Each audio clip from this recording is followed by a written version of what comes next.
नमस्कार साथियों, स्वागत है आप सभी का आपके अपने चैनल जी के फ्लैश ऑन में। दृष्टि द विजन की जो हम एनसीईआरटी की एक क्वेश्चन सीरीज़ कर रहे हैं, जो एनसीईआरटी सारी की सारी क्वेश्चन के द्वारा है, भारत एवं विश्व का भूगोल। तो इसमें हम डेली 10 क्वेश्चन कर रहे हैं। अभी तक 2 क्लास हो चुकी हैं, यानी कि हमारे 20 क्वेश्चन हो चुके हैं। इसमें कक्षा 6 से लेकर 12 तक की पुरानी तथा नई एनसीईआरटी के अध्यायवार वस्तुनिष्ठ प्रश्नों की व्याख्या दी गई है। तो हमने अभी तक 20 क्वेश्चन कर लिए हैं, अब हम डेली 15 क्वेश्चन करेंगे। तो स्टार्ट करते हैं हमारा आज का। अभी तक हमारे 20 हो गए हैं, तो हम करेंगे आज से 21 क्वेश्चन से। तो 21 क्वेश्चन है हमारा ये। सबसे पहला क्वेश्चन, कौन से वे 2 ग्रह हैं जिनका सौरमंडल के अन्य ग्रहों की तुलना में परिक्रमण विपरीत दिशा में होता है? परिक्रमण क्या होता है? जैसे पृथ्वी हमारी अपने अक्ष पर घूमती है, तो वो हमारे पृथ्वी अपने अक्ष पर 24 घंटे में घूमती है, लेकिन उसका डायरेक्शन क्या होता है? West to east. जब वेस्ट टू ईस्ट डायरेक्शन होगा तभी तो वो सन कहाँ निकलता है? पूर्व दिशा में। यही कारण है कि जो हमारा जो सूर्य निकलता है वो पूर्व दिशा में, इसीलिए हमको सबसे पहले दिखाई देता है। लेकिन 2 ग्रह कुछ ऐसे हैं जो कि सभी ग्रहों की विपरीत दिशा में घूमते हैं। सब जितने भी ग्रह हैं वो सारे घूमते हैं वेस्ट टू ईस्ट, जबकि वो ग्रह हैं जो 2 अलग हैं वो कहाँ घूमते हैं? East to west. तो इनका डायरेक्शन हो गया ईस्ट टू वेस्ट।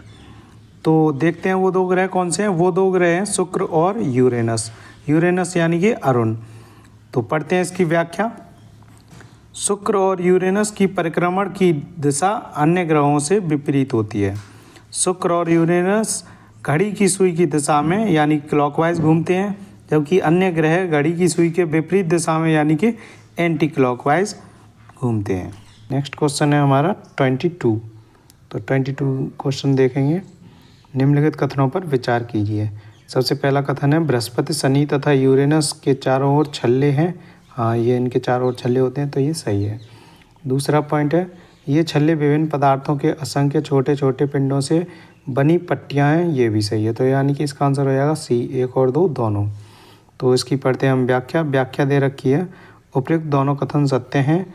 पृथ्वी से इन छल्लों को शक्तिशाली दूरबीन की सहायता से देखा जा सकता है। तो ये हो गया हमारा 22। अब पढ़ते हैं हम अपना नेक्स्ट क्वेश्चन। नेक्स्ट क्वेश्चन दे रखा है, हमारे सौरमंडल में किन ग्रहों के पास भी एक भी चंद्रमा नहीं है? तो चंद्रमा यानी कि प्राकृतिक उपग्रह। तो ऐसे कौन से ग्रह हैं सौरमंडल में जिनके पास एक भी उपग्रह नहीं है? एक तो है बुध और एक है शुक्र। तो इनका आंसर हो जाएगा 1 और 3 यानी कि आंसर डी। तो आंसर डी पर 1 और 3 यानी बुध और शुक्र के पास एक भी उपग्रह नहीं है। तो पढ़ते हैं इसकी व्याख्या। हमारे सौरमंडल में बुध और शुक्र के पास कोई भी चंद्रमा यानी कि प्राकृतिक उपग्रह नहीं है। किसके पास? बुध और शुक्र के पास। ये दोनों आप ध्यान रखेंगे। नेक्स्ट क्वेश्चन है 24। नीचे दिए गए ग्रहों में सबसे अधिक चंद्रमा प्राकृतिक उपग्रह किसके पास है? तो सबसे ज़्यादा प्राकृतिक उपग्रह किसके पास है? बृहस्पति के पास। कितने हैं बृहस्पति के पास? 69 उपग्रह बृहस्पति के पास हैं, यानी कि 69। जबकि शनि के पास कितने हैं? शनि के पास 62 हैं। और मंगल के पास सिर्फ 2 हैं, और यूरेनस के पास 27 हैं। पढ़ते हैं हमारा नेक्स्ट क्वेश्चन। नेक्स्ट क्वेश्चन है, निम्नलिखित में से कौन से कथन सत्य हैं? तो हमको सत्य कथन बताने हैं। पहला दिया है, उपग्रह अपने ग्रहों की परिक्रमा करते हैं, साथ ही साथ सूर्य की भी परिक्रमा करते हैं। ये भी बिल्कुल सही है। दूसरा दिया है, पृथ्वी के उपग्रह चंद्रमा का व्यास पृथ्वी के व्यास से आधा है। तो ये कथन गलत है, क्योंकि चंद्रमा का व्यास पृथ्वी के व्यास से 1/4 है। तो इसका आंसर हो जाएगा केवल 1। तो आंसर ए इसका बिल्कुल सही है। अब देखते हैं इसकी व्याख्या। उपग्रह को अंग्रेजी में सैटेलाइट कहते हैं, जिसका अर्थ होता है साथी या सहचर। ये उपग्रह अपने ग्रहों की परिक्रमा करने के साथ साथ सूर्य की भी परिक्रमा करते हैं। अतः कथन 1 सत्य है। कथन 2 के बारे में दिया है, हमारी पृथ्वी के पास केवल एक उपग्रह है जिसका नाम है चंद्रमा। इसका व्यास पृथ्वी के व्यास के लगभग 1/4 होता है। जो ये केवल लिख रहा है ये लगभग है, कोई फिक्स नहीं है, फिर भी 1/4 ही आप मान के चलेंगे। तो 1/4 होता है चंद्रमा का व्यास पृथ्वी के व्यास के। यह इतना बड़ा इसलिए प्रतीत होता है क्योंकि यह हमारे ग्रह से अन्य खगोलीय पिंडों की अपेक्षा काफ़ी नज़दीक है। इसलिए कथन 2 गलत हो गया, क्योंकि ये 1/4 व्यास होता है इसका। तो क्वेश्चन 25 के बाद हम पढ़ते हैं हमारा क्वेश्चन नंबर 26। प्राचीन भारत के खगोल शास्त्री कौन थे? तो प्राचीन भारत के खगोल शास्त्री कौन थे? आर्यभट्ट। तो इसके बारे में हम पढ़ेंगे इसकी व्याख्या। खगोलीय पिंडों की एवं उनकी गति के संबंध में अध्ययन करने वालों को खगोल शास्त्री कहते हैं। तो खगोलीय पिंड और उनकी गति के संबंध में अध्ययन करने वालों को क्या बोलते हैं हम? खगोल शास्त्री। आर्यभट्ट प्राचीन भारत के प्रसिद्ध खगोल शास्त्री थे। तो देखते हैं हमारा नेक्स्ट क्वेश्चन। नेक्स्ट क्वेश्चन दे रखा है, नीचे दिए गए कथन एवं कारण पर विचार कीजिए। पृथ्वी से हमें चंद्रमा केवल एक ही भाग दिखाई देता है, ये तो हो गया कथन। तो ये बिल्कुल सही बात है, क्योंकि पृथ्वी से हमको चंद्रमा क्या है, एक ही भाग दिखाई देता है। तो पहला कथन ये सही हो गया।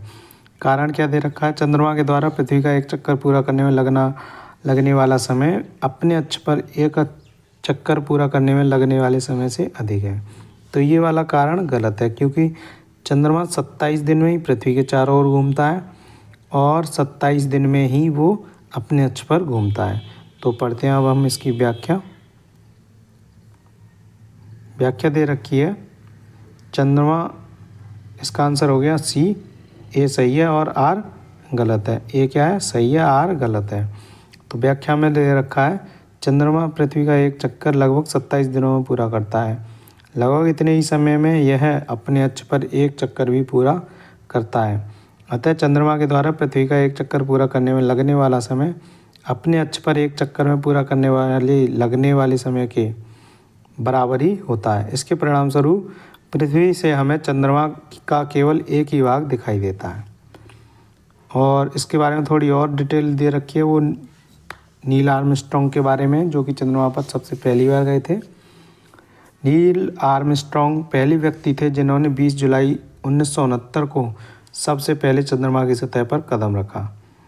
ये इन्होंने न्यूज़ जो ये दे रखी है डिटेल, ये दे रखी है नासा की वेबसाइट के अनुसार। जबकि एनसीईआरटी कक्षा 6 की पाठ्यपुस्तक के अनुसार 21 जुलाई 1969 को नील आर्मस्ट्रॉन्ग चंद्रमा पर गए थे। तो अब हम देखते हैं हमारा नेक्स्ट क्वेश्चन, क्वेश्चन नंबर 28। नीचे दिए गए कथन पर विचार कीजिए। सूर्य के चारों ओर चक्कर लगाने वाले पत्थरों के छोटे छोटे टुकड़ों को उल्कापिंड कहा जाता है। बिल्कुल सही। खुले आकाश में फैली एक छोर से दूसरे छोर तक चौड़ी सफ़ेद पट्टी, जो कि लाखों तारों का समूह है, उसे क्या कहते हैं? आकाशगंगा कहते हैं। ये भी बिल्कुल सही बात है। तो हमारे दोनों ही कथन सही हैं। इसका आंसर होना चाहिए सी। देखते हैं इसका आंसर। इसका आंसर दे रखा है सी। उपयुक्त दोनों कथन सत्य हैं। सूर्य के चारों ओर चक्कर लगाने वाली पत्थरों के छोटे छोटे टुकड़ों को उल्कापिंड कहते हैं। तो जो सूर्य के चारों ओर पत्थर के छोटे छोटे टुकड़े चक्कर लगाते हैं उसको क्या बोलते हैं? उल्कापिंड।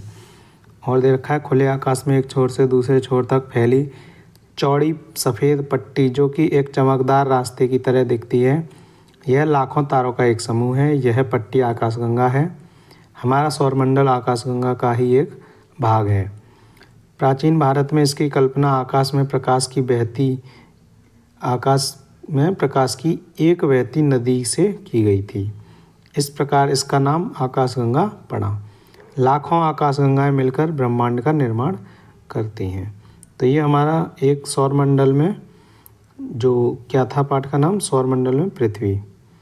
तो ये हमारा पूरा पाठ आज हमारा कंप्लीट हुआ। अब हम कल पढ़ेंगे ग्लोब। तो ग्लोब के बारे में क्या पढ़ेंगे? अक्षांश रेखाएं और देशांतर रेखाएं। जितने भी उसमें इससे रिलेटेड क्वेश्चन होंगे वो सारे इसमें दे रखे हैं। काफ़ी मोस्ट इम्पोर्टेंट ये पीडीएफ है। इसको हमको डेली थोड़े थोड़े करके क्वेश्चन करना है और कल से हम करेंगे 15 क्वेश्चन एक बार में। तो मिलते हैं आपसे जल्दी नेक्स्ट वीडियो में।